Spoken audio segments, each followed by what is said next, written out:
Adono b'chiyah b'tzion u'misped b'Yerushalayim. Is there a more appropriate place to speak about the rebuilding of our temple that we're so yearning for on Tisha B'Av than here in the old city on the roof of Yeshivat HaKotel, looking at Har HaBayit, the holiest place on earth, the place that is more not only holy to the Jewish people, but what I say that the entire world knows just how important this place is. Is there another place in the world, which I believe there isn't, that within a 1 kilometer radius of where we are standing, there are more shuls, synagogues, churches and mosques than any other place on earth? In the Vatican, you'll only find churches. In Mecca, you'll only find mosques. But the place that is holy to the Jews is somehow holy to everyone. Because as the Rambam brings down this tradition from Chazal, that somehow Masoret beyad hakol, says the Rambam in Ilchot Beit HaBchira, the halachot of the building of the temple, Masoret beyad hakol, that everybody knows that the place where Avraham Avinu was prepared to offer, and thankfully didn't have to offer Isaac, the place that Noah, when he came out the ark, built the Mizbeach, and the place where Adam HaRishon, the place that he was created from, Mimakom Kaparato, the place of his atonement where he was created from, is where he built the first Mizbeach, the first altar, is here just behind us. And this is the holiest place on earth, somehow where human destiny and Jewish destiny is interlinked. So how did we get here? We all know we reflect, we yearn, we mourn on Tisha B'Av for the destruction of the temple, that we still yearn for. And yes, thank God we have a state of Israel. And thank God, after almost 2,000 years of mourning and yearning, we returned collectively. And yes, we're still under threat.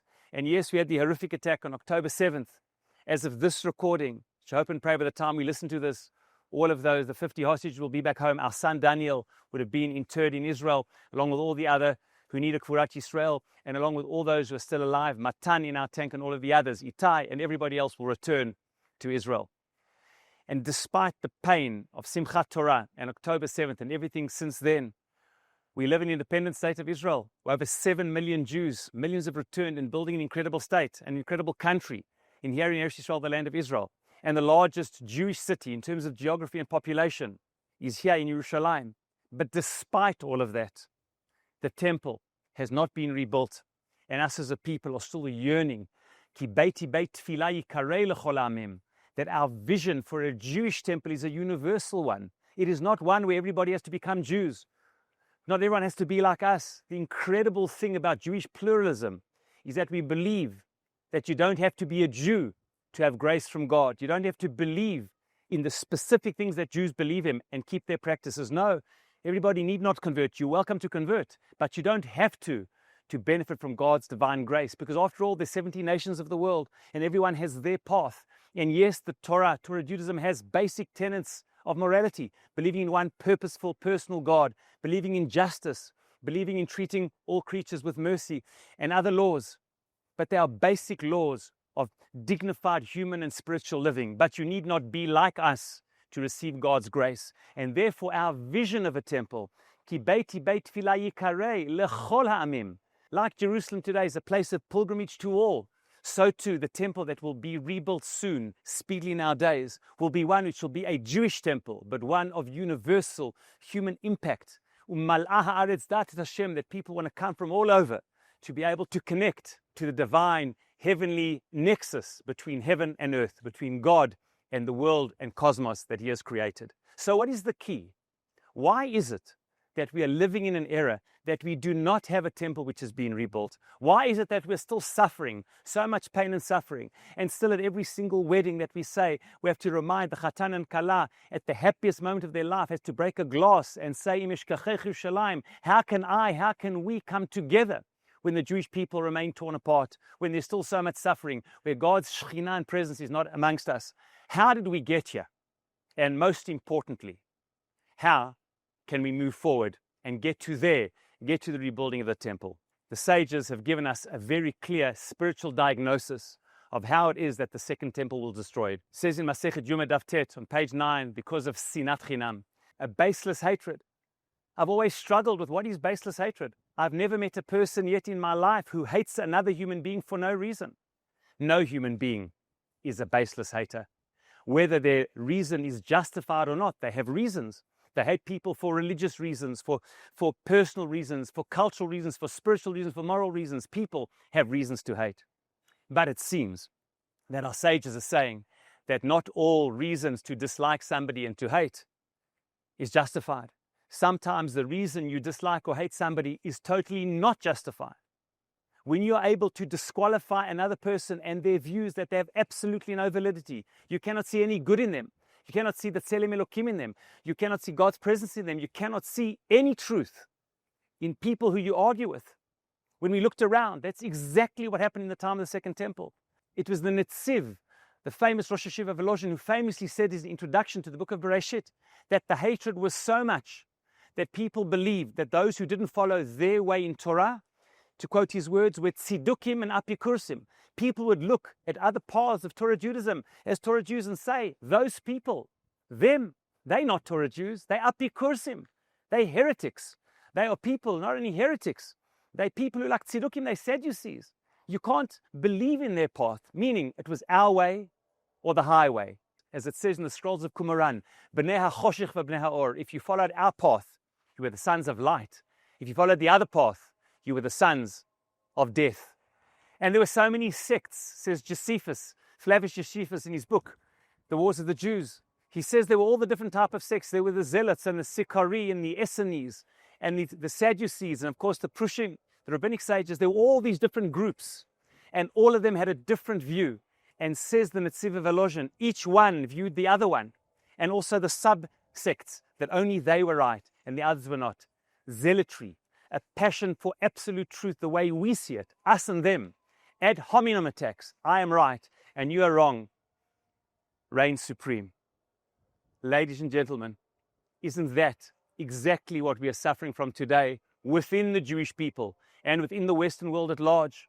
So many political thinkers have written that since the 90s, in Western democracies in the United States, Jonathan Haidt has written it in his book, The Righteous Mind, that already since the 90s, there's no collegiality. He speaks about American politics, that on different sides of the aisle, there used to be collegiality, there used to be civility. Now it's groupthink. It's my team and your team. If you're part of my team, he says, then I'm binded to you by my political and moral and ethical intuitions, what he calls ideological teams. And if you're part of the other team, you are wrong. There cannot be collegiality. We cannot let civility and collegiality get in the way of our perception of truth. And somehow everybody seems to think that their way is what is going to solve the world, is going to be the ultimate morality, which is what the world needs. And the other one is the danger. Is that not exactly what happened on Erev Simchat Torah, when we were arguing about the judicial reform this way or that way? And many believe there has to be a more balanced way of dividing the powers, that one should not be able to bully the other one. This division of power, which often causes it, as it does in democratic republics, a gridlock, and people fight for dominance, and we simply can't find the way forward. People believed that that desire for balance was something that was worth going all the way. And other people believed, no, it's worth bringing the house down. Rahman al-Islam, there were people that said that they wouldn't fly their planes, they wouldn't volunteer. How can people say that they would threaten not to volunteer for the army, even as reservists? What is the Israeli army? It's not just the standing army. The majority of our forces should be fighting are reservists. If you threaten the people's army, then you threaten the people themselves. And people are going for broke. And we know for sure, I've heard this from elements in the Shin Bet, that Yichya Sinwar and Nasrallah knew that all too well. And part of his rationale, Yichya Sinwar Yamach Shemo, to attack, was seeing what had happened here in Israel and what was happening, the weakness that was perceived in Israeli society, that we indeed were behaving, that we were sons of light and sons of darkness, that we indeed forgot that the real sons of darkness, the ones who wanted to kill us, the ones who would not distinguish, not between this ideology and that, not between religious and secular, not between right and left, not between Jew and non-Jew, not even between Jews, Muslims and Christians, anyone part of the Zionist endeavor, anyone supporting the state of Israel, even co-religionists. 21 members of the Bedouin community were killed. We still have a soldier, Muhammad al-Atrash, a tracker, like our son as of this recording, who hasn't yet come home. And we hope by the time you're watching this, he has come home. Part of the same boat. Why? Because he dared to want to be part of the Zionist endeavor and was a tracker looking out for the security of Jewish and Israeli society that he felt so much part of. And therefore, at the heart of this spiritual diagnosis, of the neurosis, of the pathology spiritually, is something called sinat chinam. When we become so addicted to our ideological team, we are binded to them and blinded to others, says Jonathan Haidt. The problem about morality, he says, it binds and it blinds. Binds us to those who are like us and blinds us to the good, the enlightenment in others. That is the symptom. That is the diagnosis. And that is the problem, according to our sages. And it has a name. Sinat chinam. So what is the solution? What is the solution to the rebuilding? Rav Kook famously says in Orot HaKodesh, the person who has impacted my life the most, other than my parents, should live and be well, is Rav Kook. His teachings of Rav Yitzchak Kohen Kook Zatzal and his vision of positivity for the world on an individual and collective basis, his belief in Klal Yisrael, his belief in unity, that not naively going towards it, but founding institutions, said Rav Kook, famously in Orot HaKodesh, Im nechravnu, if we were destroyed, and it was because of sinat chinam, then how will nivneinu anachnu? How will we be rebuilt? He famously says, Zeh lumat zeh. If we were destroyed because of baseless and causeless and conditional hatred, we should be rebuilt because of unconditional love, ahavat chinam. That is the answer. What more do we need to happen to our people that we've seen on Simchat Torah than to understand that we are in this boat together? And when it comes to the hostages, Hamas did not distinguish at all between Jews and non-Jews, between Muslims, Jews, Christians, and Buddhists. They did not distinguish. They did not distinguish between men, women, and children. They did not distinguish between sick and well. They did not distinguish between young infants and old people. They didn't even distinguish between the alive and the dead. The most baseless, horrific hatred of the very existence of somebody else with not one bit of mercy.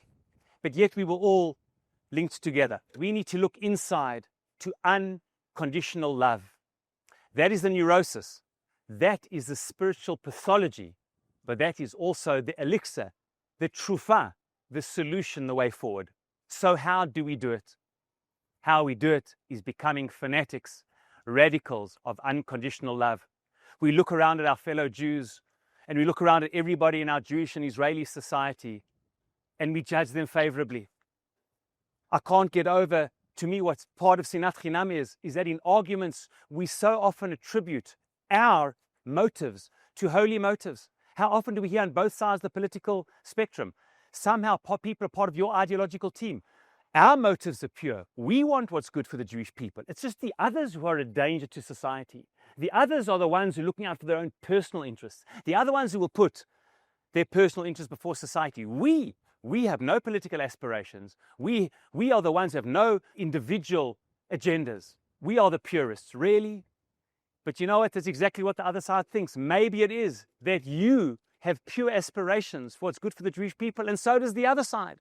All those who are in this together, who suffered together, want the good of the state of Israel. And maybe we need to stop judging others unfavorably in that we attribute to them nefarious motives and to us pure motives. And secondly, I believe one of the things we have to learn how to do is to distinguish between another person's opinion, their ideology, and who they are. We have to see people for who they are, just like us. There are people struggling with all of the challenges and vicissitudes of life. All of us. I remember once my daughter and I were having a coffee. Once, it was a month into the terrible situation of our son, who we had hoped, and it was a month after October 7th, and we were hoping he was alive, and we were in such pain and in hope and in prayer, and we were sitting having a coffee, and my younger daughter said to me, she said, "No, Dad, we are sitting here in a coffee shop. The people around us don't know how much we're suffering. They just see a father and a daughter. They don't know what we are going through. We're just having a cup of coffee. And look what we're going through." And I remember saying to her, Shira, you know how this sensitizes me? When I look around at other people, we don't know what they're going through either. What challenges people have. Everybody suffers from something. Everyone's dealing with aspirations that haven't worked out, with the lack of maybe health, with the lack of shalom, with all types of dreams that have come crashing down, with all types on so many different levels. We have to see people not as the sum total of their ideological beliefs. For God's sake, we are not only on ideological teams. We are human beings and we are Jews. And we have had since Pharaoh until today, even before that, since Nimrod, who tried to throw Abraham into the fiery furnace, according to Chazal. Ur Kasdim, the furnace of Kasdim. That was our, so to speak, baptism of fire. That when Abraham Avinu was the founder of the Jewish people, already then people opposed him. And until today, people oppose ethical monotheism. They oppose what we stand for. For God's sake, we are in the same boat together. And if we see each other, not as the sum total of the ideologies that we disagree with, but people are similar to us. They want the good of the country. They want the good of Jewish society. And they simply want to live according to ethical values as they understand them. And maybe it could just be that we don't have the whole monopoly on the truth. Chazal famously taught us, Shiv'im panim la Torah. There are different ways. Yes, not everything goes. We don't believe in relativism. Not just because you believe something, it's your truth, it's true. No, you could be dead wrong. Hamas are dead wrong. You cannot want to eliminate other people and not distinguish between combatants and civilians and do the horrific things that you did. You cannot do that. That is wrong, wrong, wrong. There is no relative truth, but there is a plethora of truths. There's not one way or the highway. Even Hashem's absolute truth is Shiv'im panim lo Torah. There are different faces and facets of the truth. Chazal famously have taught us, Eilu ve'eilu divrei Elokim chaim. You can disagree vehemently, and both have elements of absolute truth. And we have to begin to see that maybe we are right, but you know what? Maybe somebody else is right as well. I may be enlightened. Maybe somebody else is as well. I said when I spoke at Hostage Square a while ago, I said the following, I want to repeat it here. You know one of the incredible qualities of light? That light displays totally contradictory mechanisms and dynamics of how it behaves. It behaves both as a particle and as a wave. And even though it cannot display both, yet it does. Light behaves in a way which is irrational. It exhibits behavioral patterns which are totally contradictory. One of the founders of quantum physics, the famous Danish Jewish scientist Niels Bohr, says, you know what I learned from this? I learned that in life there are simple truths and profound truths. A simple truth is when something and the opposite cannot both be true. 1 + 1 is not 2 and 3. It is only 2, and every other answer is absurd. If only all of life worked like neat mathematical equations. But there's something, says Niels Bohr, which is called a profound truth. That I can be right, and the opposite of me is not false, but is equally right. I can behave like a light particle as a wave, and another emanation of light can behave as a particle, and it's exactly the opposite, yet they're both true. You know what? To be enlightened perhaps means that I can be right and you can be right. Not because everything goes, but certain things can both go together. And taught Rav Kook maybe more than anything, that there is elements of truth in so many of the different ideologies, because we all want what is good for Jewish society, the way we understand it. And the Torah gives the latitude to be able to say there can be different views. Not everything goes, but a lot does. And this is, in my opinion, unconditional love. It is the ability to judge you favorably. What is it? Adam karov la'atzmo. A person is very, very quick to look at themselves and say, you know what? I justify myself, I understand myself, I have mitigating circumstances. When it comes to others, I blame them and they don't have mitigating circumstances. And Chazal have taught us the opposite. They have said, Hevei dan et kol ha'adam l'chav zechut. Almost more than anything, the practical implementation of loving another person as ourselves, I believe, is this: judge other people favorably. B'tzedek tishpot et amitecha. Almost nothing is more central to the principle of loving another person, another Jew, more than exactly that. Judging them favorably, putting yourself in their shoes. Hevei dan et kol ha'adam. Look at them not only as the totality of their individual ideologies, but of their struggles and their intentions and who and what they are part of. And if I can judge myself that way, maybe I can judge others that way as well. And hence, I want to say in conclusion, that is what has been happening on the front lines in Israel since October 7th. Our son Daniel, Itai, Tomer, Matan did not think for a minute. 4 boys from different ideologies and backgrounds did not hesitate for a minute to put their life on the line for their fellow Jews and fellow Israelis. our son Yonatan did not hesitate, and thousands of Israelis, citizens and civilians alike, from Yair Golan on the left wing of Israeli politics to those on the other pole, rushed down to the south and did anything and everything they could to fight the common enemy, because we all know who the common enemy is, and it is not us. It is those who wish to destroy us, who keep reminding us of that. And you know how much chesed was done in that day? The stories that you're hearing about here in this presentation. Rav Elchanan Danino is a very close friend of mine, and you're hearing about his story, about what Ori did to save people. He could have saved himself, but he didn't, with such masirut nefesh, with such, yes, ahavat chinam. Ahavat chinam. That's what he did. And so to the story of the Liebman family, Eliakim, what he did, and how he passed away in an ambulance, trying to save other Jews, going back and going back and going back. It was the ahavat chinam. Wow, the systems and institutions of the Israeli military and the Israeli political establishment failed on that day. Civic society, civil society, the Jewish soul, all for one and one for all, came out in full force for Jews and non-Jews alike, to save anyone and everyone on that day who are part of the state of Israel and the Zionist endeavor. That is what ahavat chinam is. And when we are able to unconditionally judge each other favorably, to attribute positive motives to each other, to judge a person in their totality, and to be able to distinguish between their ideological views, their ideological teams, and who they are as people, when we're able to do this, we truly live with ahavat chinam. And halavai, all of the anti-Semitism outside will cease when, and I believe it will, when we are able to discover internally who we are, the ahavat chinam which joins us, the collective fate which joins us. And when we could do that and turn fate into destiny, turn ahavat chinam and unconditional love for each other, it will transform like wildfire into destiny. And I believe will shape how already the world, so many look back at the Jewish people and say, what a people, the Jewish people. Look at the care they have for each other. Look how they care for civilians and citizens, despite all the lies and the propaganda, that they care more than any other people has in how they've built a military which is able to do pinpoint attacks in high-rise buildings, not to drop the building, and wherever we find ourselves, to distinguish wherever we can between combatants, murderers, terrorists, and civilians. And please God, when we are able to reveal this, reveal who we are, with ahavat chinam, it will be an or to ourselves, enlightened of Elu V'Elu. It will be a light unto the Goyim, to all the nations of the world who together, struggling forward on God's earth, to be able to form one human society with the Leiv Sheba'amot, as Rabbi Yehuda Levi says, the Leiv, the heart of the nations, a small nation, the Jewish people, but pumping vitality, pumping morality of a purposeful, personal God, of all for one and one for all. And that all comes to one place, the place where heaven meets earth. And when we can discover that and rediscover that within, it will emanate and enlighten the entire Jewish people, the entire world. And we please God, very soon we'll have Ki Beiti Beit Tfilah Yikareh L'chol Ha'amim.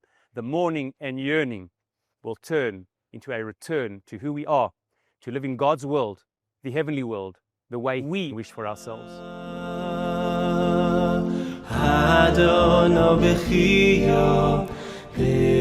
Letzion,